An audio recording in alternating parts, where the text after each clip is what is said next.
আপনারা খেলেন? তো এই খেলা দেখে আনাস রাদিয়াল্লাহু তাআলা আনহু ভুলে গেলেন যে বিশ্বনবীর জামা আনতে হবে। উনি ভুলে যে উনিও দাঁড়িয়ে খেলা দেখতে শুরু করলেন। এখন ঘন্টার পর ঘন্টা যায়, আনাসও আসে না, জামাও আসে না। বিশ্বনবী ভাবলেন, হায় রে, আনাস মনে হয় ভুলে গিয়েছে, কি আর করা যাই, নিজের জামা নিজেই নিয়ে আসি। বিশ্বনবী বের হলেন জামা আনতে। বের হয়েই দেখে মদিনার গলিতে বাচ্চারা খেলতেছে, ওইদিকে আনাস রাদিয়াল্লাহু আনহু দাঁড়ানো। বিষ্ণু সাল্লাল্লাহু আলাইহি ওয়াসাল্লাম কিছু বললেন না, যে উনিও আনাস রাদিয়াল্লাহু তাআলা আনহুর পাশে দাঁড়িয়ে খেলা দেখতে আরম্ভ করলেন। সুবহানাল্লাহ পড়বেন না? সাইয়েদানা আনাস খেলা দেখতে দেখতে দেখতে দেখতে দেখতে দেখতে হঠাৎ বিশ্বনবীর দিকে চোখ পড়ে গেছে।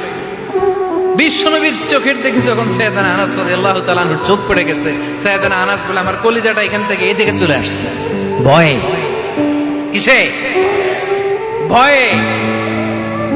উনি বললেন, আমার গলা শুকিয়ে যেতে আরম্ভ করলো, কাঁপতে লাগলাম।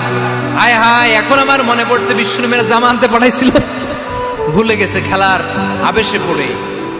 উনি বললেন, বিশ্বনবী আমারে ধমক দেন নাই, আমার গায়ে হাত তোলেন নাই, জামা আনতে পাঠাইছি, এখানে খেলা দেখতেছো এটাও বলেন নাই, বিরক্তিও প্রকাশ করেন নাই। বিশ্বনবী শুধু একটা হাসি দিয়েছেন, স্মাইল।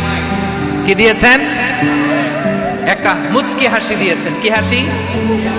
সাইয়েদানা আনাস বলে, ওই যে ওই দিনের বিশ্বনবীর মুচকি হাসির শাসন মরার আগের দিন পর্যন্ত আমি আনাসকে সোজা রাস্তায় রেখেছি, আর ডানে বায়ে নেই নাই।